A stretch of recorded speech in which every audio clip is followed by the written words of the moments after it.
Okay, well, why don't we get going? So the next panel honors the 50th anniversary of the Skylab program and its findings, and the moderator is Chuck Sawin. Before introducing Chuck, I just wanted to let folks know that the name badges have been printed out, and so that after this panel, if you put your name badges on, you can collect it at the front. That's helpful because not everybody knows everybody else. But certainly the members of the panel are all very distinguished. And again, Chuck Sawin is the moderator. He graduated from UC Berkeley with his PhD in physiology, and over several decades made many contributions to space biomedical research.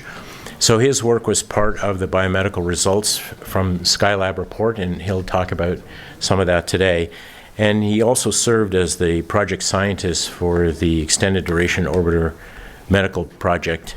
From 1998 to 2006, he was the chief scientist for life sciences at NASA JSC, and he chaired the JSC Committee for the Protection of Human Subjects.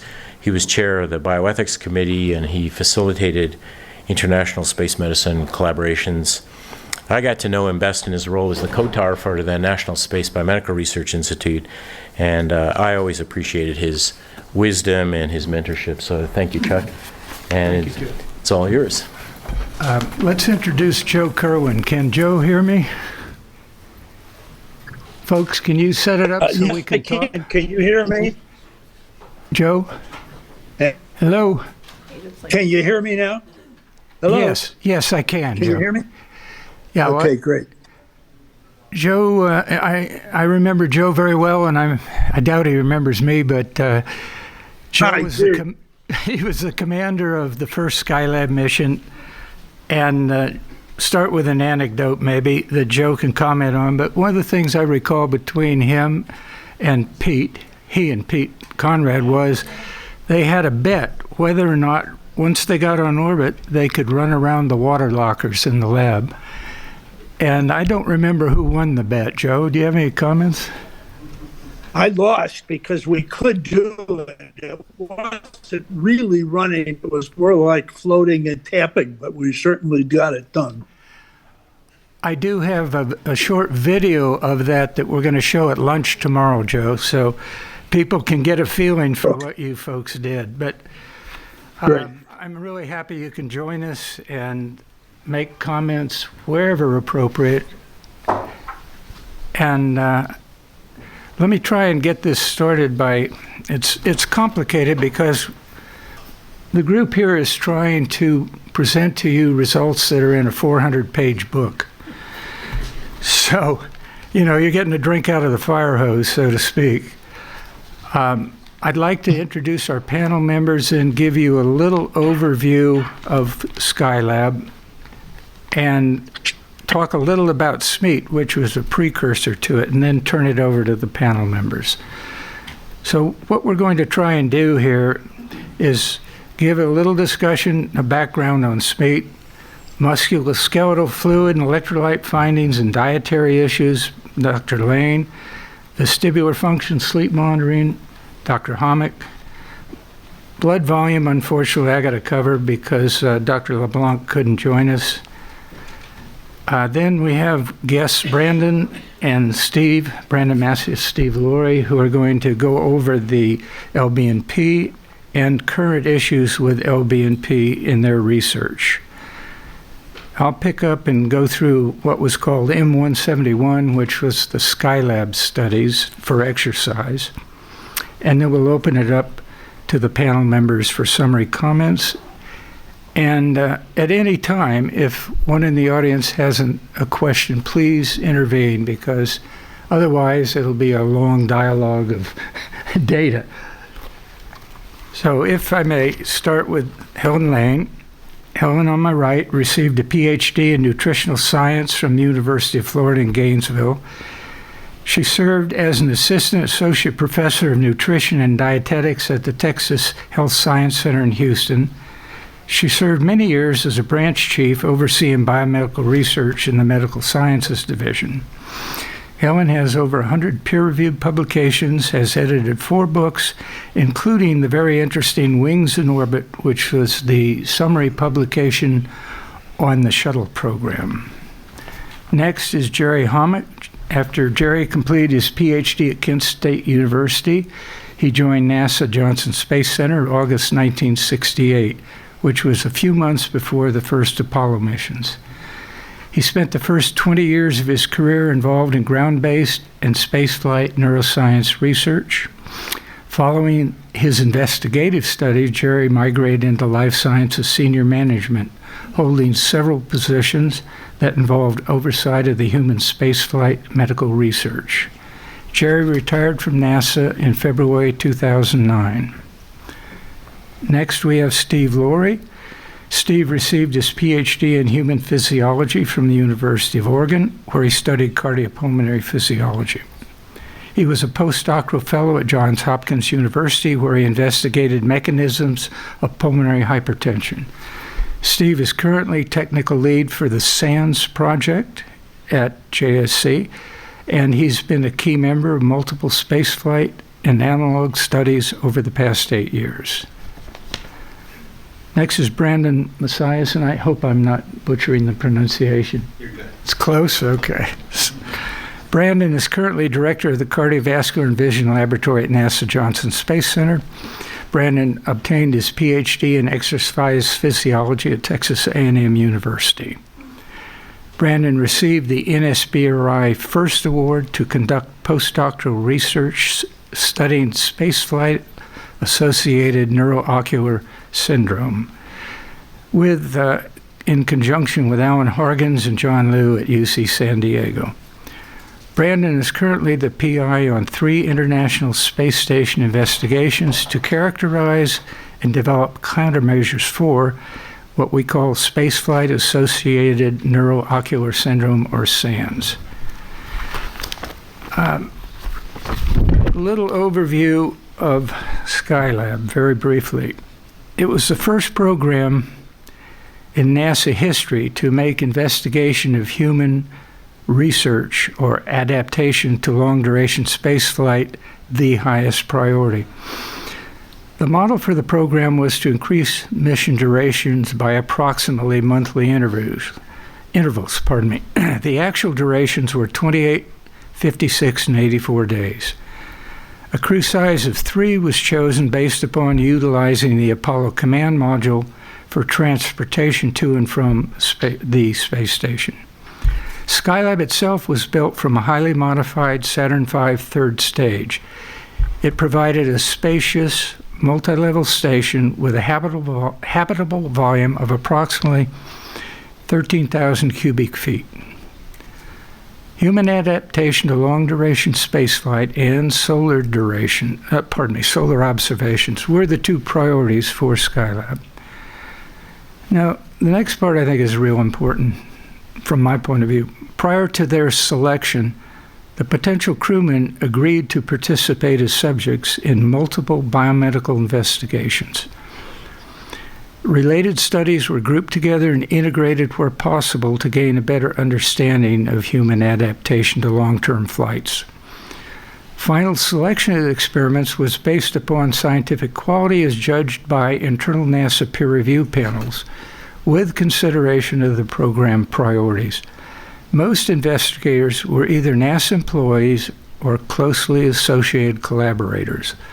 All the investigations and their associated hardware were developed concurrently while we were trying to complete the Apollo program. Today, our panel members will summarize some of the major issues and areas in that research. Now, if you can bear with me for one more thing. I've been asked to talk a little about SMEET. SMEET was a precursor mission to Skylab,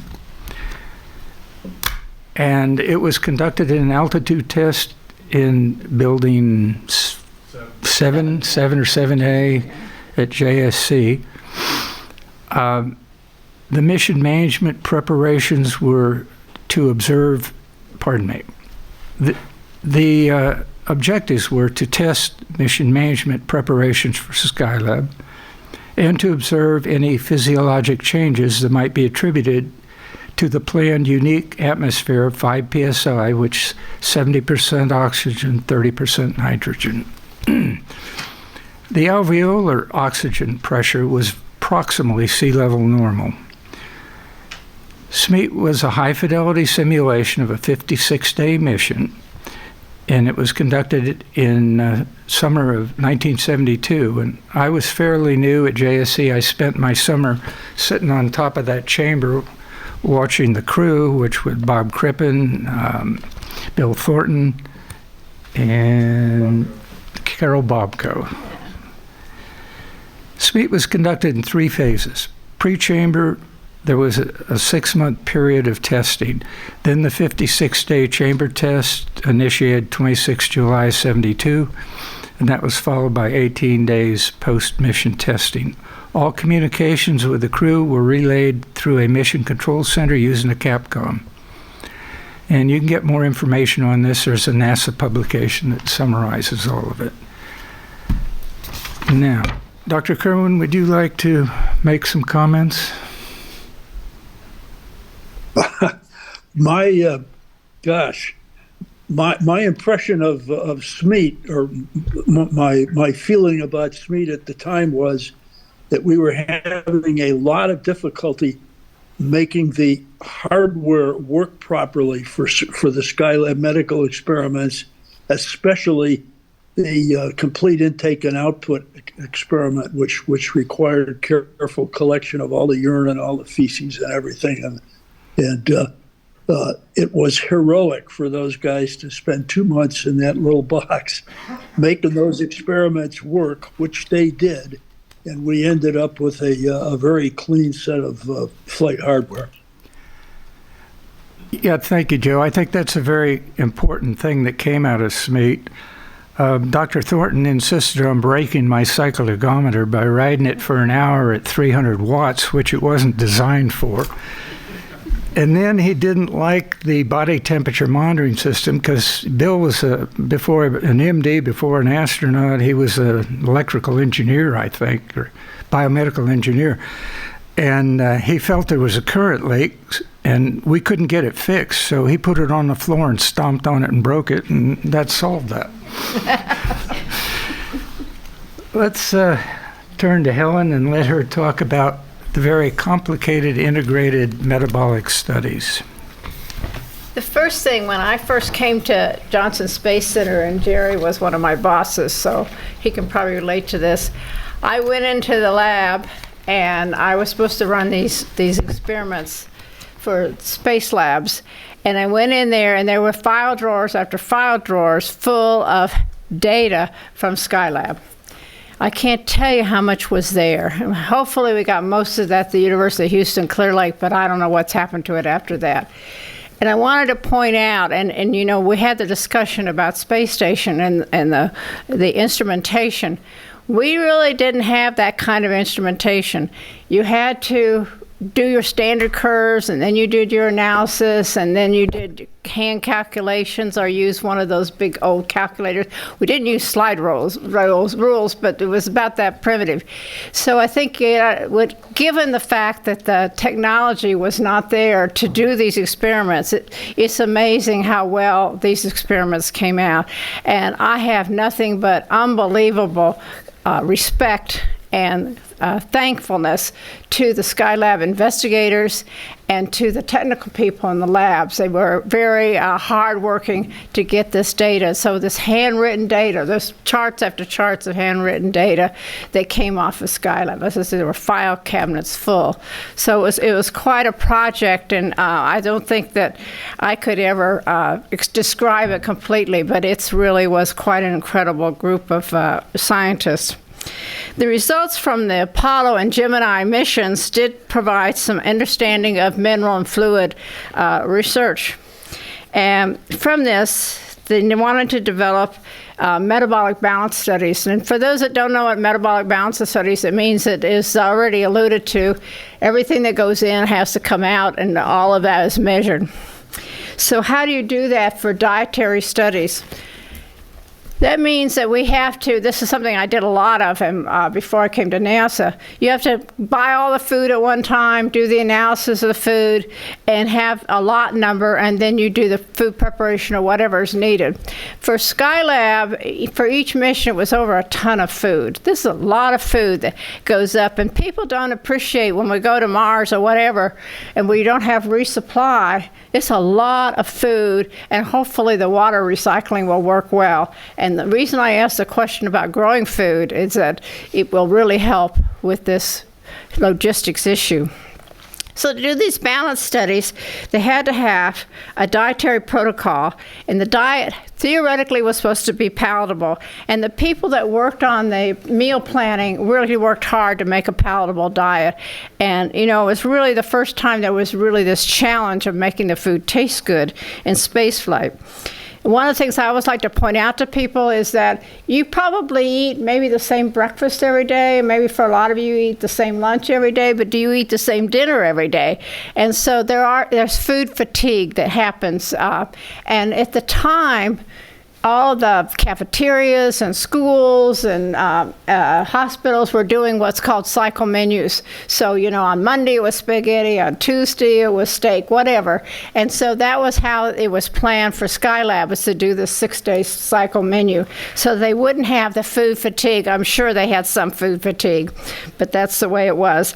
So one of the things that is designing the food system, that all the food was launched, as I said, for each mission. It needed to last a year. So this has always been a challenge in ISS, it's a challenge in shuttle. You have to get the food packaged and prepared and stored, and then it's launched. And therefore you had to test that food to make sure that it was still palatable and the nutrients were the same that you wanted to have in that food. And so that was a big challenge. And it really sounds mundane, but it isn't. It was a big challenge to these folks to do that. The types of food was thermostabilized, that's basically canned food, invented basically by Napoleon for his troops. Natick has actually a very good description of what he did. So that's basically canned food, but it was in a packet, the backpacking or whatever, this packet. And you can't have oxygen penetrating, so the packaging is really important because oxygen will degrade the food. We had freeze-dried food, which you're probably all aware, coffee, freeze-dried coffee, you're probably all aware of that. But basically the food was cooked, frozen at very low temperature, and then that process pulled the water out of it. And all you had to do on orbit then was to rehydrate and hit and warm it up. They also had ambient temperature foods that you could just store the way they are. And there were 7 frozen food dishes that were wet. There was a suitcase, I'm sure Dr. Thornton could describe this much better. It was a suitcase size to heat up the foods. And if you look at the pictures, you can see that. One of the things we wanted to make sure that they had the right foods, so we gave them about 2,700 calories per day. Now this came from our experience, but also it came from having outside experts come in and tell us. And one of my major professors was one of those outside experts, and she got this wrong. She was a brilliant scientist, but she said they wouldn't need very many calories because they were just floating around.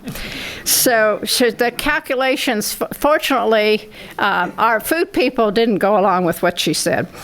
So it's about 85 grams of protein a day, and that turns out that's not a bad number. And then for the vitamins and minerals, they used the National Research Council, which developed what in those days was called the RDA. And for potassium, and this is important to remember what potassium does in spaceflight, it was about 1.4 grams per day. But sodium was much higher. It was like 5 grams a day. Now, the medical community and the nutrition community have sort of inversed that over time so that there is more potassium and less sodium. And as you can see from some of the research that have come out of station, that seems to be very important.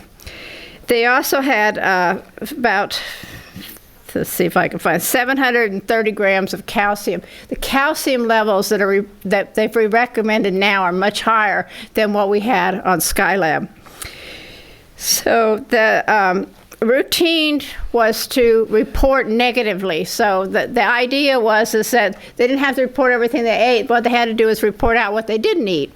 So I don't know how Dr. Thornton could probably answer how well that worked, but that's a lot of good data that did come out of it. For the Skylab 2 and 3, they actually lost weight. We had a body mass measuring device. We're going to talk about that, the body mass measuring device, which was on oscillation. And so occasionally during flight, they actually measured their weight. And during the Skylab 2 and 3, they lost between 2 and 13% of their body weight. Now, most people that go into space flight maybe lose a few pounds, but that 13% is pretty dramatic. So that was really important. And it was confirmed by the previous flights. However, Skylab 4, they really only lost about 3%. And that's certainly within the norms of what humans can tolerate. So why was the difference? And then whenever you lose body weight, you're going to lose muscle mass. And there's research that's gone on for 30, 40 years on how you can have people lose weight and not lose muscle. And especially in the elderly community, places like Tufts have been working on this for years. Do you use supplements? How much exercise they do? Do you add protein? And we actually did some of those on ground-based bed rest studies trying to figure out if we could add certain proteins to keep from losing the lean body mass. But in general, if you're losing body weight, you do lose fat, but you also lose lean body mass. And that was sort of what we found in Skylab. So major emphasis was in the metabolic studies was to determine the ability of crew members to adjust to spaceflight environment, and this included the biochemical systems. As I said, we had the concern about the weight loss and its potential for fluid needs, especially, and we're going to hear from the cardiologist, the kidney and cardiovascular functions and adaptation, especially for re-entry. So that was studied. The 3-flight losses were measured for the major electrolytes. At the time, the belief was that when they went into spaceflight, there would be this massive diuresis and they'd lose all this fluid. That did not happen in Skylab, and you can read it in the reports of the scientists. They will say they had no diuresis. Now, early in the flight, the few times they were actually measuring it, the first few days of flight, they did have a little extra urine, but most of the flight, the urine intake was low. So urine losses were low, and the osmolarity was high, and this has been validated for future missions. Where in Spacelab, we actually have brown urine, so the osmolarity really didn't go up, and that's why people were worried about renal stones because of the concentrated urine. So this was basically proven in Skylab not to happen, the diuresis. And in fact, the intakes were low, and that related to the loss of urine was low. The hormones that were measured, of course, antidiuretic hormone, which relates to water conservation, how to conserve water, related to that, and it was decreased in space flights. So they didn't really need to conserve water because they weren't drinking enough. There also was aldorenin angiotensin system was measured. Now, those that work in this area, there's a lot more can go on in measuring these hormones and the various types of parts of these hormones. At this day, this is all done by chemicals, so they had to, precipitate the urine and take out the protein section and all this stuff. So it was arduous analysis, and it wasn't very sensitive to the big changes that were happening. But cortisol went up, and cortisol always seems to go up, and especially in early space flight. And why is that? Well, probably stress, but it does go up. But the aldorenin-angiotensin system, which is related to fluid and electrolyte, basically stayed the same. Although the aldo levels may explain why there was some increased potassium losses, because that relates to potassium. So the compounding of the loss of lean body mass, inadequate energy intake, and losses of potassium were problematic for Skylab and has been restudied in many other flights. We also, Chuck was talking about the body fluids, also were measured were extracellular fluid, plasma volume, and total body water. Total body water is something I know a lot about. Anytime you have a loss of lean body mass, you're going to have a loss of total body water. If you don't have a loss of lean body mass, you probably can hold your total body water. And so that was pretty well shown in Skylab. In the first two flights, there was a higher percentage of loss of muscle than there was in the last one, where they were able to measure their energy intake. And Skylab 4, besides the diet that was given, they were given bars, energy bars, and that everybody that studied that data felt like that was the difference, was the extra calories and protein from those bars. And so I guess they liked them because they consumed them, and we had good results from that. The muscle physiology course was the study, and we were really interested in our metabolic balance studies, and so we were following what they were doing in the muscle physiology world. And the muscle volume losses, especially in the calf muscles, were higher in Skylab 2 and 3 than 4, which would make sense because they had a better diet and they functioned better. And they also had some good exercises, even though there's a lot of controversy about that. Also, epinephrine and norepinephrine were also measured, and they pretty much stayed close to pre-flight levels.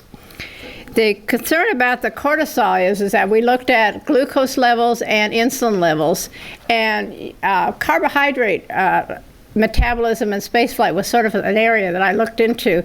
And by golly, they did just fine with the carbohydrate metabolism. So they know how to eat, and they know how to use the carbohydrates. For those who don't know, whenever you're in weight loss situation, fat is, of course, a good place to go find energy for the body. But then the next one is the lean body mass, which the amino acids in lean body mass and muscles can be converted to energy directly. So this was a real important to look at. And cortisol, of course, also affects bone metabolism, so it was important. They looked at calcium and phosphorus. Calcium, as you know, is the main mineral of bone. So anytime you have changes in calcium, you're talking about changes in bone. Phosphorus is everywhere in the body, so it's not as a close an indicator. And all the space flights that I worked with, there was negative calcium balance. So until you get into a level of calcium intake that really relates to what the dietary community is proposing, which is more like 1,000 milligrams instead of 700, 800 milligrams a day, you're going to have probably, especially in a weight loss situation, negative calcium balances. There's no vitamin D measure. Now, you know, today we do monitor vitamin D in space flight. A lot of work has come out that most Americans are sort of somewhat low in vitamin D, so it's an issue for us to study the bone loss. So in terms of interpreting the bone loss, inadequate calcium intake, too high sodium, not enough potassium. So these are the kinds of parameters that can affect bone health, and they do. There's been millions and millions, probably exaggeration, but a lot of studies with bone osteoporotic research, looking at the nutrients and, of course, exercise and different drug uses to prevent osteoporosis. But a lot of it goes back to diet too, especially adolescent diets. So it's NASA. I always give NASA a lot of credit, bragging a little bit, but you know, NASA, through the bed rest and immunization studies, I think NASA was probably the first really large organization to look at bone loss. And of course, we were looking at it in terms of the health of the astronauts, but it provided, I think, the ground entryway into looking at how important this is. There were no centers of bone health when Skylab was going on, but now, of course, it's everywhere. So we really made a huge breakthrough with that. So in summary, since I know Chuck's getting anxious over here, in summary, we learned that there was no diuresis, and studies went on afterwards. Everybody kept saying there's diuresis. We learned there was no diuresis, but there were some changes in fluid compartments, and we also learned that bone continues to be lost, and that inadequate diet just exacerbates sodium and potassium changes more, and loss of lean body mass. So I'll just summarize and say the studies, the results from the metabolic balance studies really were correct, and they really came to the right results, even though they didn't have all this fancy stuff to do it with. So I really have my admiration for those scientists. Thank you, Hal. Joe, you've been very patient. I forgot to mention that the most important thing probably for your crew is saving the darn Skylab. Maybe you could say a few words about that. Well, we're going to get into that tomorrow, where there's another panel, and we're also going to talk more extensively about SMEAT. So I'll leave that now, but I did want to say, to make a couple comments about the diet. We started out with a 2,000 calorie diet for all 9 people. For Jack Lausman, had 220 pounds of muscle, and Alan Bean about 140 pounds. And we rebelled and finally got the PI to measure our food intake during a normal week, and then give each of us in flight approximately what we were eating pre-flight. But he subtracted 300 calories from everybody because he knew that we weren't going to need it in weightlessness, and of course he was wrong. So the increasing health of the 3 crews was due in part to increasing their diet each flight, and particularly with what the 3rd crew got with those nutrition bars. I want to comment that the food was excellent, given the enormous constraints that she pointed out. The food was quite good. We even had ice cream. We had a little freezer. Once a week, we got to have ice cream. And I want to do it out for the nutritionists who designed the food and helped us out. Rita Rapp comes to mind, especially for me, because on flight morning she slipped me a pack of gum, which I put in my spacesuit pocket, and since I couldn't smoke, I chewed gum for 28 days. And one more shout out for Bill Thornton, because Bill not only designed the body mass measurement device, the specimen mass measurement device, he noticed that no one was measuring muscular strength before and after flight. He added that to the protocol, and it was one of the major findings of Skylab, that the exercise was related to muscular strength. And as the crew increased exercise on each mission, their muscular strength improved, their diet was larger, and that's why they lost very little weight and were stronger after the 3rd flight. Those, in fact, were the major findings, practical findings from Skylab. We were able to tell NASA, feed us enough and make us exercise enough, will be great for long duration. Thank you, Joe. Jerry, you'd like to tell us a little about vestibular function and sleep? I will do that. When Chuck called me a couple of months ago and asked me to participate on his panel, I have to admit that I had to go upstairs and dust off some books and clear some cobwebs up here. So I hope I've done an adequate job of what I'm about to summarize. The section, there's a section in the biomedical results of Skylab labeled neurophysiology. And that section summarizes 7 different studies that were done on the flight crew. I'm going to focus on 2 of those, the M131 human vestibular function experiment and the M133 sleep experiment. The principal investigators for the M131 experiment were Ashton Graybill and Earl Miller, who at that time were at the Naval Aerospace Medical Research Laboratory in Pensacola, Florida. I was the designated principal coordinating scientist and was pretty heavily involved in training the crew on the procedures, collecting pre-flight data, monitoring in-flight data, and collecting post-flight data. And as Chuck reminded me this morning, it was kind of a gopher job.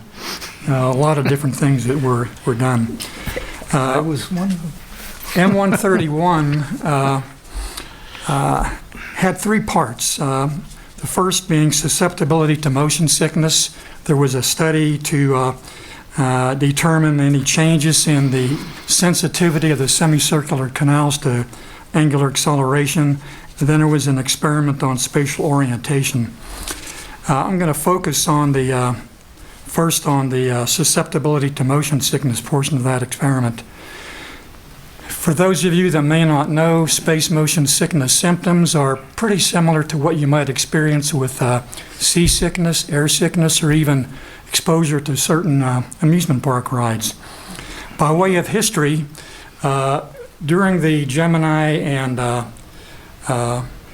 Mercury programs, there were really no reports of space motion sickness, probably in large part due to the fact that the small volume of the spacecraft limited the ability of the crew to make any head movements or move around at all.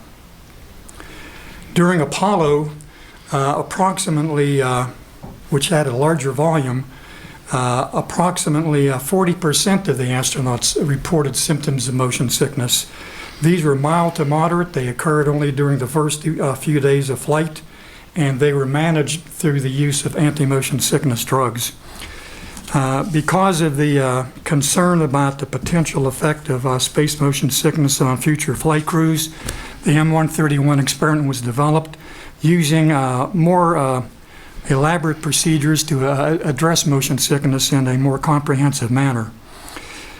Probably the most significant, well, one of the main pieces of hardware used for M131 was a rotating chair that was located in the orbital workshop.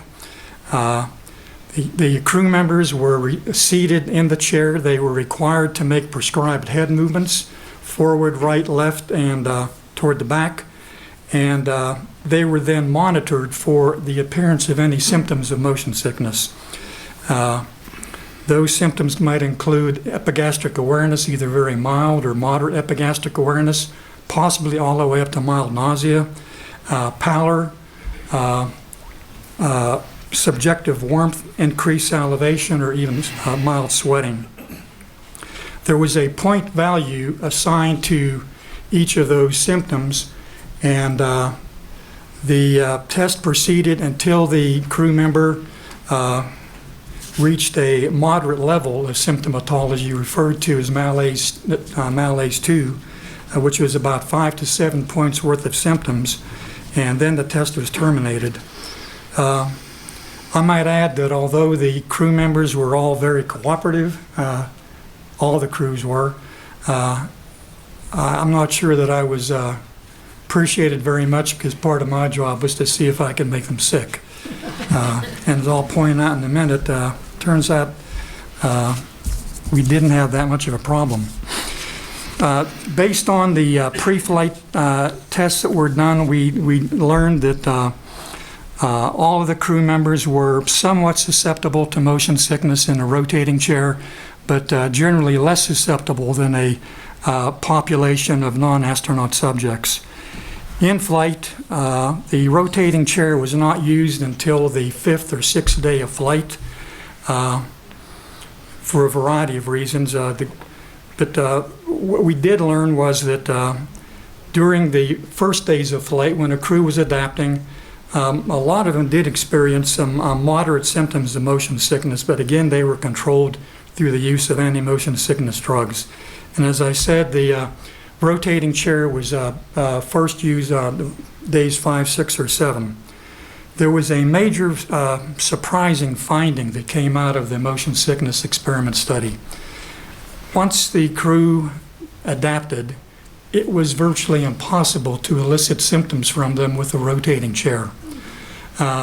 Most of the crew members, they were rotated at the max velocity in the chair, which was 30 RPM, performed a maximum number of head movements, which is 150, and it didn't have any effect on them. We were surprised to see that, and what it says is that once adapted, crew members apparently are going to be virtually immune to motion sickness. Now, I don't know how it's been during the more recent missions on space station, but that was a surprising finding from Skylab. When we tested the crews post-flight, they showed a similar decrease in susceptibility to motion sickness during the first 1 to 3 days, but then they return to their pre-flight levels of susceptibility. So the big change that occurred in flight didn't carry over totally to the post-flight period. That's a snapshot of the motion sickness study. I want to move on to the study that was done to evaluate sensitivity to angular acceleration. The test utilized a procedure called the oculogyral illusion, which is the apparent displacement of a vertical line target. In this case, the target was contained in a goggle that the crew member wore in front of their face. And they were exposed to very low levels of acceleration up to higher levels, and their job was to report whether or not they perceived an apparent displacement of that line target during the acceleration. That study revealed no significant change in semicircular canal sensitivity in flight. Moving on quickly to the spatial orientation experiment. 2 different test modes were used for that study. One used the same goggle that they wore for the oculogyral illusion test. In that case, the crew member was required to set the luminous line in the goggle either parallel with their perceived body longitudinal axes or parallel with the spacecraft longitudinal axes. They could adjust that target in both the pitch and roll plane. Another part of the spatial orientation experiment was referred to as a rod and sphere device. And in that case, the astronaut held a handheld rod, and they attempted to adjust that either parallel to their perceived body axes or the spacecraft longitudinal axes. And that particular test was done with the crew member either seated upright or reclined backward in the chair. Again, there were no real changes that were observed in flight with the spatial orientation experiment. I'll move on now to the sleep monitoring experiment. It's a well-recognized fact that deficits in sleep, not getting adequate sleep, can lead to performance degradation, and obviously that's a condition to be avoided if at all possible in flight. Therefore, the experiment was designed to collect comprehensive data on sleep during the missions. The principal investigator was Dr. James Frost at the Baylor College of Medicine here in Houston. A key piece of instrumentation that was used for the sleep experiment was a fabric sleep cap that the astronauts wore. The cap contained an array of sponge electrodes that were pre-filled with an electrolyte gel. When the crew member put the cap on, the cap could be utilized to collect EEG, EOG, and there was an accelerometer built into the cap to enable measurement of head movements. The EEG and EOG data were then used to evaluate latency of sleep onset, duration of sleep, number of awakenings during sleep, and the various stages of sleep, including REM sleep. The data were collected on only one crew member on each of the missions. As a matter of fact, I recall that I believe Dr. Kerwin was the crew member for the sleep experiment on his mission. And what I want to point out is that both pre- and post-flight data were collected on each of those crew members on one flight. One crew member on each flight. The data were downlinked and they were also recorded on flight. The results from the sleep study indicated that although there was some variability in sleep and the sleep parameters I defined, There were no really significant overall changes that occurred with sleep in flight. I think the only noteworthy change that I recall from reviewing the M133 data is that Dr. Kerwin did experience a somewhat reduced duration of sleep during the mission, but it didn't really result in affecting his performance. And as a matter of fact, most of the crew members did report that, with few exceptions, they slept very well in flight and didn't really have any significant problems with their sleep. I think there have been, I'm aware of one additional sleep experiment that's been done, was done on the Neurolab mission in the late 90s, but that study I don't have results of, but there may have been other sleep studies done on a space station that I'm not aware of. And Chuck, I think that's going to summarize my comments. Thank you, Jerry. Okay, right now I'm Dr. Phil Johnson from Baylor College of Medicine, and Theda Driscoll and Adrian LeBlanc, who conducted the blood volume measurements on Skylab, also on Apollo. Skylab was the first opportunity to determine if the hyperoxic environment for Gemini and Apollo, remember that was 5 psi pure oxygen, was the primary cause of decreased red cell mass. The Skylab atmosphere, as I mentioned, was essentially sea level normoxic oxygen, a partial pressure of 180 millimeters. Skylab 4 is the one for which I have the current data I'm going to talk about. The red blood cell mass measurements were made 21 days and 1 day before launch for pre-flight, post-flight on R+0, which is recovery day, and then 14 and 31 days later. Red cell mass was decreased post-flight by an overall mean of 6.8%. They also injected 50 microcuries of 14C glycine intravenously to determine red blood cell lifespan. There was no statistically significant difference observed between mean pre-flight and post-flight red blood cell lifespan. The rate of erythropoiesis was essentially the same for crew members and control subjects, which I was one of. I got stuck a lot. Plasma volume was decreased on average 15.9% on recovery day. And so that's an extremely brief summary.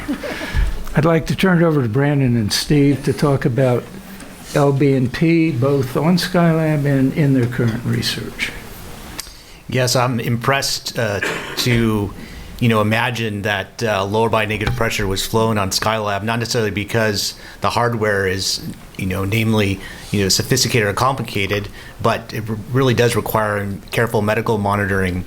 LB&P has been used in labs for decades. You can make it out of a box. It's essentially a tin can. You connect up a shop vac and you decrease the pressure in a controlled way. And you look at how you're moving central blood away from the heart and challenging the cardiovascular system to try and understand the cardiovascular function and capacity.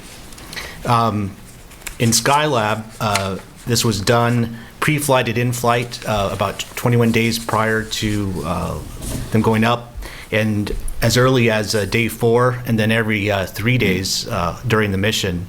There's a number of different protocols that can be used. The protocol that was used in this experiment was about 20 minutes in duration, and they ramped the pressure up, or down I should say, to 8, 16, and 10, 30, and 50 millimeters of mercury. And all the crew members tolerated it very well. The cardiovascular response, the heart rate and blood pressure that they were measuring, as well as respiration, were changed in the way that you would expect. Typically what you observe is that challenge of lower body negative pressure is coming on, you have a progressive increase in heart rate, and you have an engagement of your peripheral vascular constriction to try and get that blood back to your heart and maintain cerebral blood pressure. So these were pretty unique experiments to be conducted in space at the time. And when they returned, it required about 3 weeks to recover from the deconditioning that they experienced, but they were relatively unchanged in terms of their heart rate and blood pressure response, both measured in flight and when they returned. And it's probably namely because they did eat well and they did exercise quite a bit on the mission. So I think it's, interesting and important that we started using LBNP back in Skylab.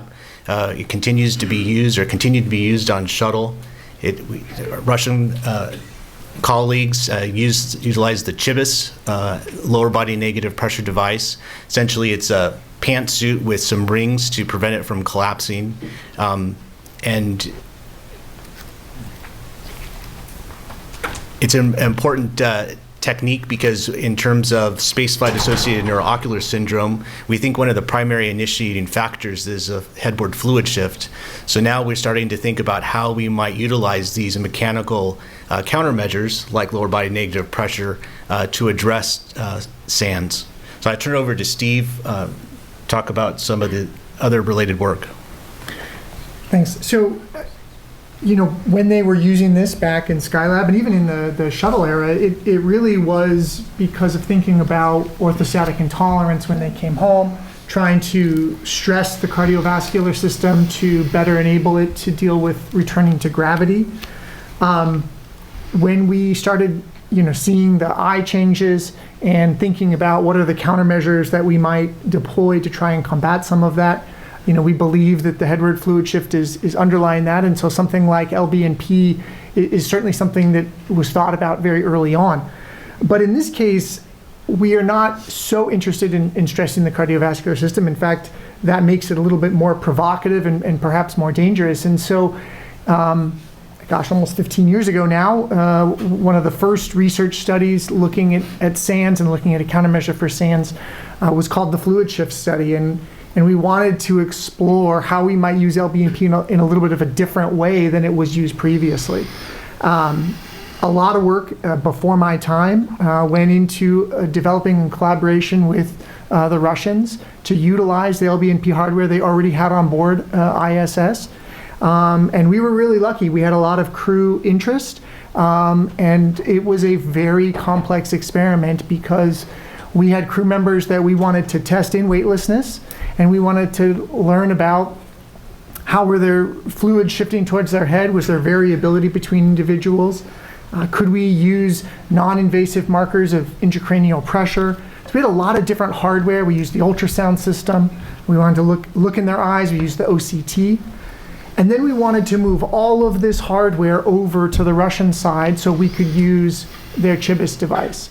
And instead of ramping up to, say, 50 millimeters of mercury and trying to stress the cardiovascular system, we wanted to use a more moderate level.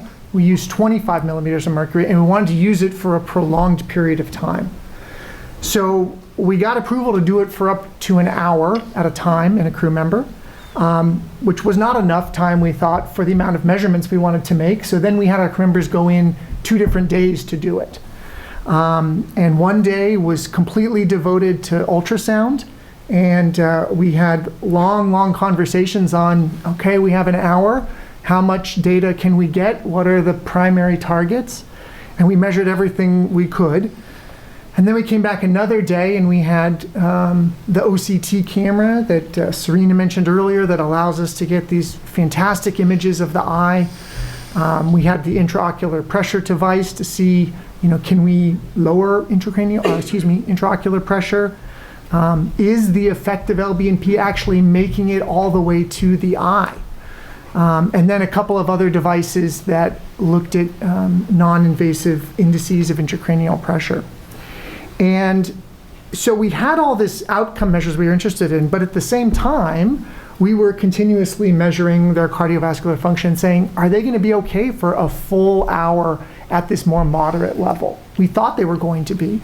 And so, of course, if there were concerns about their blood pressure starting to go too low, the rest of our research that came after that, we were going to have to stop and we were going to lose our science. So there was then questions of, well, what do we do first? Because it's very high priority. but maybe we want to see how things are looking after that hour. So what do we put last that maybe has a bit more time that they have soaked in the LBNP, but we knew it was maybe riskier to put it at the end, especially in our first few crew members. So over the course of that study, I think we had something like 50 or 60 sessions in the LBNP that were an hour long. We didn't have to terminate any of them early, which was great. So we were able to collect all of our data. Some of those, it took the entire hour to collect. And some of those we got very good, especially if we had a few crew members on the same mission that were helping each other. They quickly learned how to use our equipment, and all of a sudden, a data point that was coming 45 or 50 minutes in maybe one of our first missions, we were collecting that data by 30 minutes. And so then we had this issue of, well, now we've got different timing, and is that an issue? But we really learned a lot about both how does the cardiovascular system respond to even a mild or moderate level. Some folks, or some of the crew members said, man, I felt fantastic in there. It felt really good. I enjoyed being in here. And then 3 months later, we would come back and we would study that same individual, and we could see them, turn a little gray, and their heart rate was a little bit higher than we expected. And so we were like, okay, let's hurry along through this, and collect our data and get the LBNP shut off. And they came out and they're like, man, I felt that was rough today. And then we might study them again, and they'd be like, I didn't really notice anything different. So we really had the range of experiences in saying, how is this feeling? How are you doing? And I think, when we were looking back in the Skylab book, and we noted a comment in it that during the Skylab days, that they said, the effect of LBNP seems to be more provocative for the same level in weightlessness than it is on Earth. And I hadn't read that before about 3 days ago. And I think we experienced the same thing, and the crew members that we spoke with, it was a little bit greater stressor in weightlessness than when we did it on Earth, which I think is an interesting concept. It's something interesting that we want to sort of explore more and say, are there individuals that are going to handle this better? And maybe this would be a great countermeasure for some people. And are there some people who it is a little bit too provocative, even at mild or moderate levels? And why is there that variability? And how would that feed into, if we needed to use a countermeasure like LBNP for long periods of time, how do we make sure we can monitor them safely?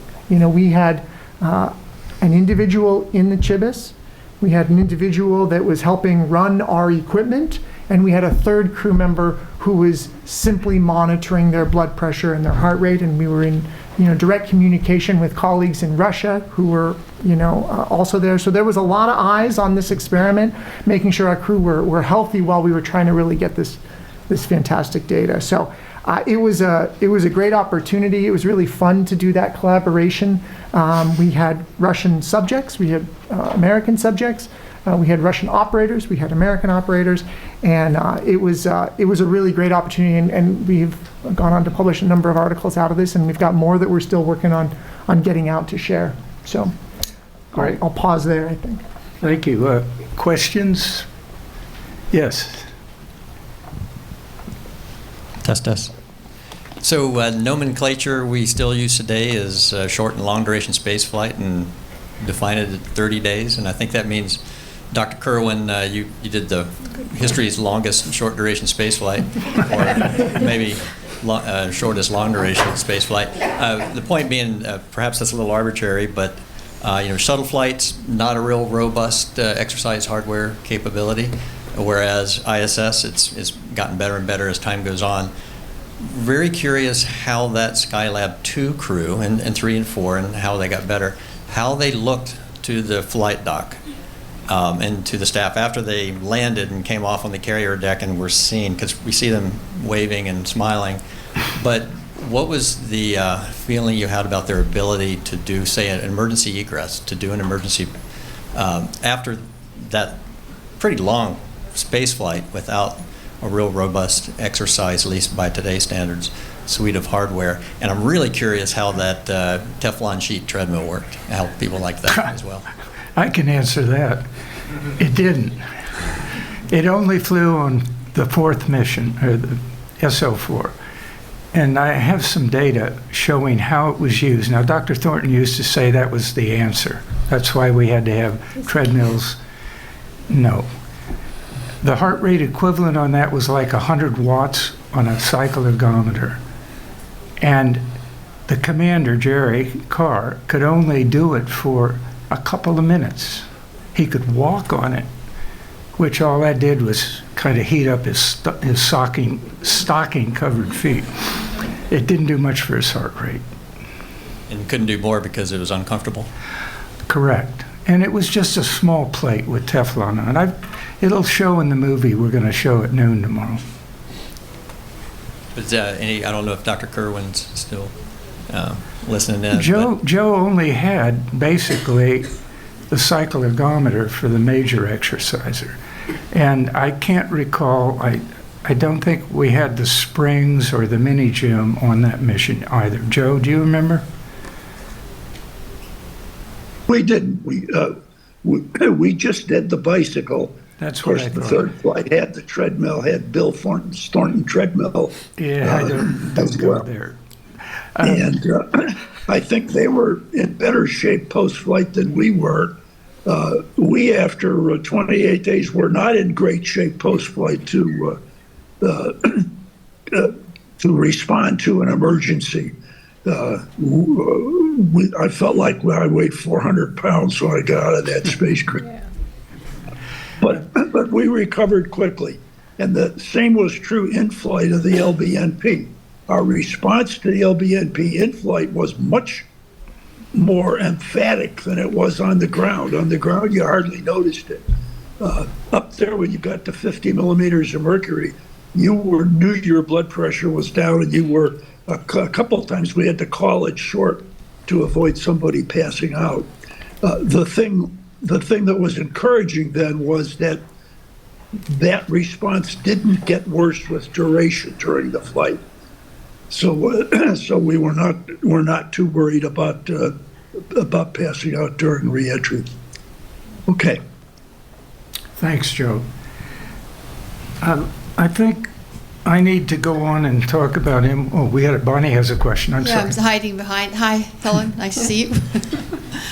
So, comment on LBNP, because I was a subject on STS-30 and STS-50 for the 4-hour soaks in addition to the short ones. Our protocol had us rehydrate with 32 ounces of water. And I will tell you, I felt wonderful. I think it was on STS-50 that I did the soak about 2 days before landing. And I thought it had a great countermeasure effect on me. I still felt hydrated. My legs filled out. Of course, I started to lose it, as you go through the last 48 hours. I had to rehydrate some again. But I thought it had a beneficial effect, and I didn't feel any vestibular disturbances from it. But again, we went through the 32-ounce rehydration. We went down to 50, and then I think the dwell was at 30. At 30 millimeters for the 4 hours. And I used it as a time to catch up on my notebooks and get some rest, actually.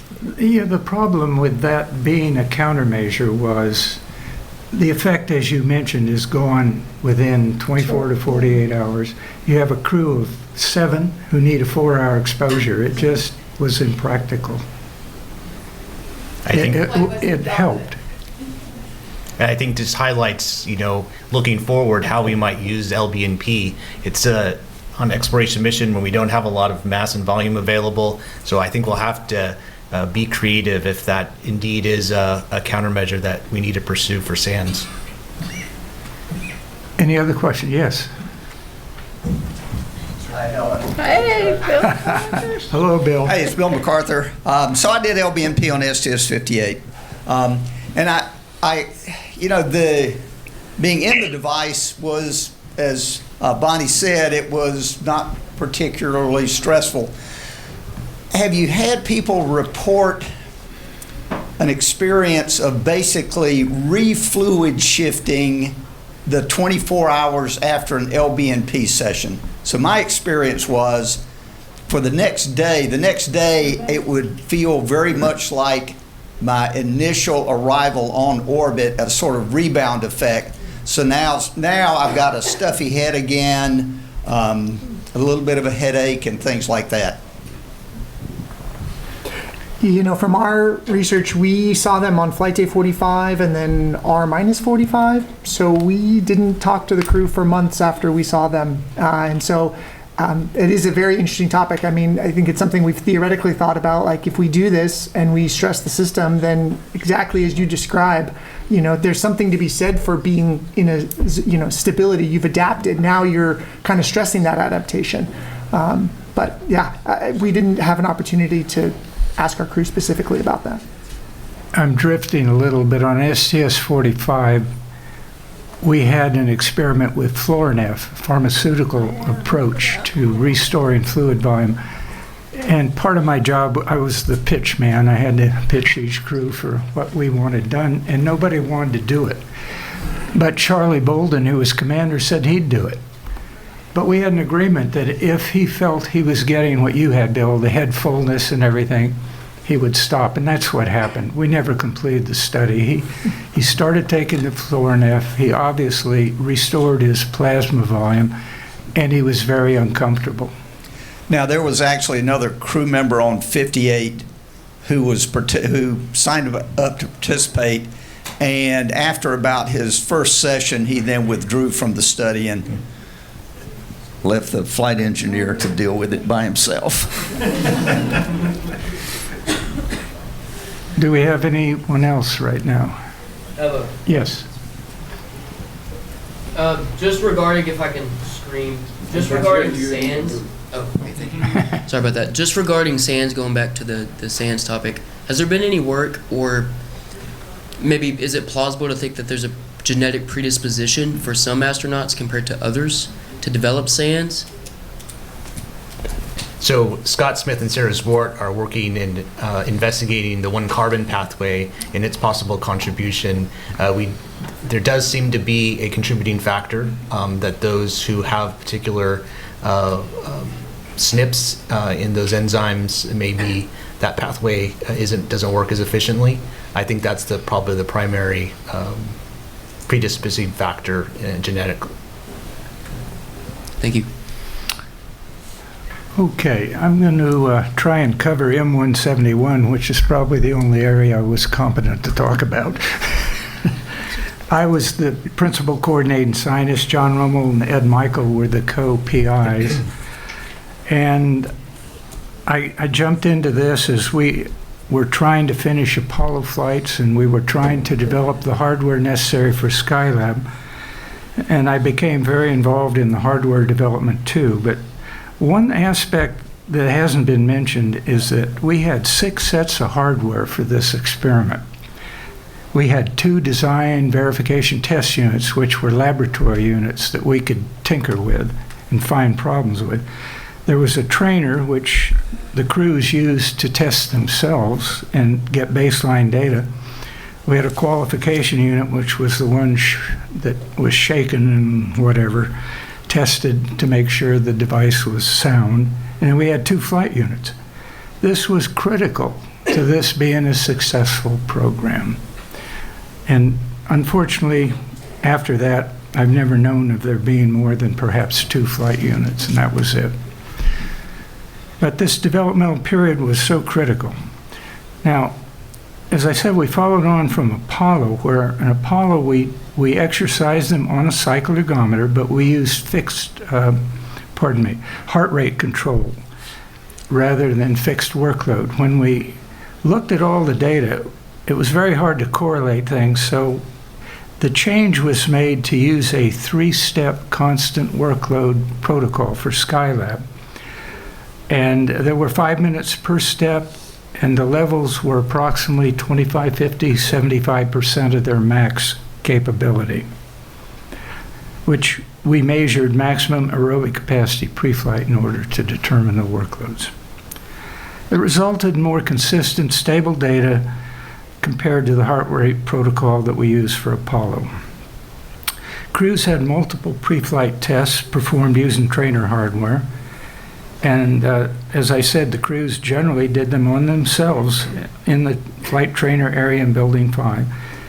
And so they learned how to use the equipment, and they learned what they had to do as subjects. And it really helped as we developed the study.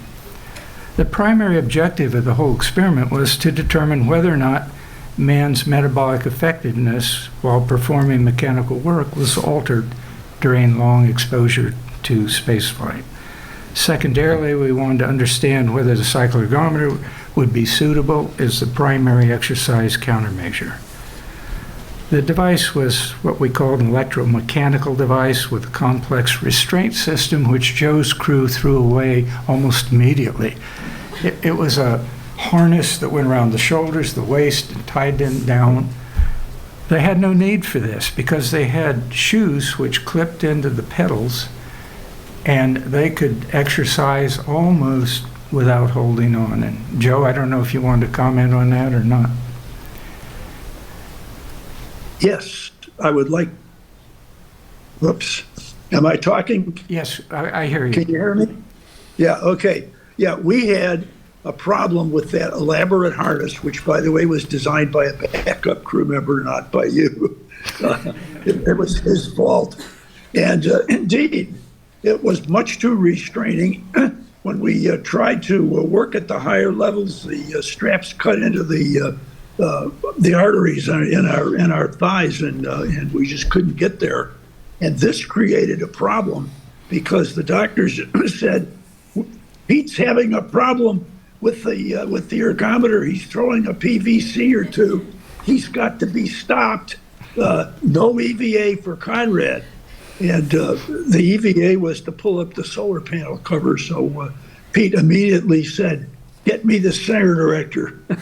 And we got the center director, had a nice conversation with him, an urgent conversation that Pete was in excellent physical condition, and he was capable of going EVA. And while we were doing that, PJ Whites found out that if you just took the harness and put it back in the locker where it came from, you could then ride that bike. Your body would arrange itself over the pedals. Your head would hit the overhead a little bit. So we put a couple towels up there, and we were suddenly able to go the whole route. So Pete got to do his EVA after all. Right, and you also made a recommendation to put some what I call wraparound handlebars for the future flights, and they were fabricated and sent up. It was an easier way to hold on if one wanted to hold on with their hands. The other thing, I'm sorry, Joe, go ahead. You really needed to hold on with your hands just for balance, and the extended handlebars were very useful for that. Okay, and then another thing about Skylab that nobody's mentioned, I guess, is that we had for the post-flight testing primarily, we had modified MASH units, which were military originally. So we had a module, which we called Skylab Mobile Laboratory, for each of the major sets of experiments. And that so greatly improved our post-flight testing because we had a room where we had all our equipment, everything was laid out, we had space, we had air conditioning. In the good old days, we did the testing of the Apollo crews somewhere either on the hangar bay, where they were in the mobile laboratory, or we did them in the officers' quarters, which was less than ideal, I guarantee you. So that was another thing that made the program run smoothly. We published a lot of the results from Skylab 2 and 3 in earlier papers, so I'd like to focus what little I have left on Skylab 4, which was unique because of not only duration, but all the extra additional exercise equipment that was available to the crews. So results from what they did, and I can go into some of that, they all maintained their oxygen consumption at the highest which was 75% of their maximum workload during the mission. They had no change in mechanical efficiency. Exercise blood pressure measurements were generally consistent for all crewmen through all phases of the mission. The voluntary sessions of instrumented personal exercise were very interesting. Each astronaut performed maximum aerobic exercise on the cycloergometer. All 3 crewmen demonstrated higher maximum aerobic capacity at the end of their flight than they had before launch. So the equipment was suitable, that everything they had, not just their ergometer, that they basically physically trained during the mission. And Helen mentioned they had extra food, which was fortunate. For example, the commander on mission day 79 had a maximum heart rate of 184 beats per minute, oxygen consumption of 43 cc's per kilogram per minute. The most fit of the crew was the science pilot, who reached a maximum workload 286 watts with an oxygen consumption of 54 cc's per kilogram per minute on flight day 82. Those are good levels. I never exceeded 35 millimeters myself. The daily exercise they did was personal exercise, not required. They chose to go from 5,000 to 8,000 watt minutes per day each. They also performed 100 to 200 repetitions on what we called the mini gym, which was essentially a resistance training device. And now we get to the favorite, the prototype treadmill. It was a Teflon-coated metal plate, was used only by Jerry Carr, and then for approximately 10 minutes per day. And as I said, most of the time he walked at a slow rate, he ran for only a minute. So, as far as I'm concerned, it's very logical to conclude the cycloergometer was the primary exercise device, clearly supported maintenance of aerobic function. All this hardware was developed through a complex interaction with Marshall Space Flight Center. And it was very interesting because when we started the experiment, we had 3 different devices we were looking at. One built by PerkinElmer, one built by Beckman, and then the prototype, very, very early prototype from Marshall. And we decided we wanted to go with the Beckman instrument because it had a digital computer. It had a really neat little device. It used a mass spectrometer to look at a flow cell, and we introduced on the inspiratory side krypton and then xenon on the other side. So by the dilution of those gases measured by the mass spectrometer, we could compute the ventilation and metabolics. But we were told no, we were going to go with Marshall Space Flight Center because they built the Saturn I rocket and they could surely do something like exercise equipment. It worked out, but it was painful. So I think I'll stop at that point and let people make any summary comments they might want to and open it to more questions.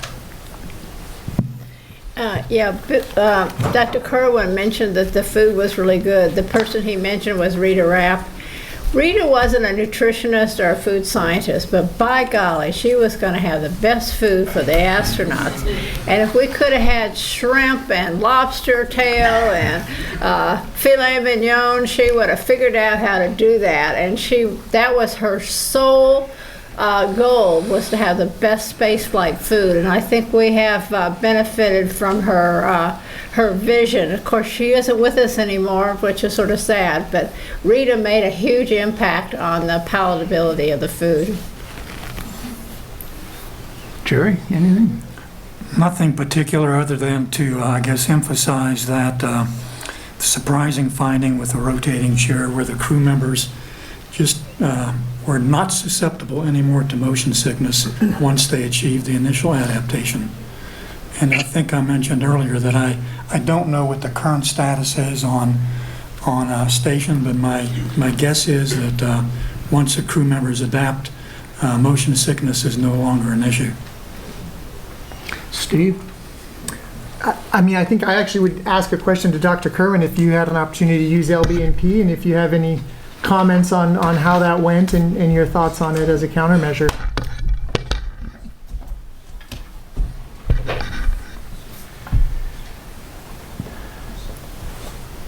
Was that a question to me? Yeah, Joe. He was asking if you use LB&P as a subject and if you had any comments about how it did or didn't work. Well, we didn't use it as a countermeasure. We hadn't thought of that. And so we didn't time it close enough to reentry for it to have any effect. It might have had a positive effect. We also didn't rehydrate just prior to reentry. That was a later idea, which was a good one. I rehydrated by chug-a-lugging a strawberry drink in a command module after splashdown, and that was not such a good idea because I threw up in sick bay after. Yeah, but that's the way it goes. I just want to take this opportunity to say hi and thanks to you, Chuck, and to you, Jerry, and to Jeff Sutton. It was great to just see you all again and think about the old. Thank you, Joe. Thank you, Joe. Brandon? I'd just like to say I think it was great and ambitious that they took on to do lower body negative pressure in the Skylab era. Experience that we had, it's complicated to do, and they paved the way. And I think it's important for us to continue to think about trying to do these type of experiments as we go on future missions and sustaining our experience, because I think the experience that we have isn't necessarily written down. I have one other comment that made Skylab so good for us who were the researchers. It was that there wasn't the Privacy Act of 1974. And we would weekly, when Joe and the crew would do their weekly test, we would sit there with the medics, with management, with the investigator team, plot all the data on charts and talk about it, which became so damn difficult in later years. So this made Skylab really great. It really did. Thank you. Amen to that, Chuck. We had no privacy concerns, and we had great communication with most, if not all, of the PIs. Well, thanks so much, Chuck, for this panel. It was great. I know how hard it's been when you have scientists who are in their 30s or 40s and you ask them 50 years later to come talk. It's a bit of a problem, and I appreciate this panel very much. We're going to have a film today on Skylab, so it's a pretty good film that Mr. Abbey has arranged. And then there'll be 2 films, short films, like 6 minutes apiece tomorrow on that. And then there's a panel this afternoon more on the ops side. One thing I will mention, because it came up with LB&P, is actually how brave they were on some of these studies. For example, with the shuttle and Bonnie, if they went below 30 millimeter of mercury negative pressure, they had to have continuous monitoring by the ground. But they didn't have continuous monitoring with Skylab. It was only through ground stations, and they were going to 50 millimeter of mercury with just the other crew member monitoring. So fairly brave. And again, when you get into the ops side this afternoon, they did flight day 1 EVAs, and now we have flight rules that you don't do EVAs, till later in a mission because of the space motion sickness issue and other things. And so pretty brave things that they did on this particular mission. Yeah, and all the crews were really cooperative. It was just great. Yeah. Anyway, it's time for lunch, and then after you get your food, we'll get the movie going and come back in 45 minutes. Thank you, Richard.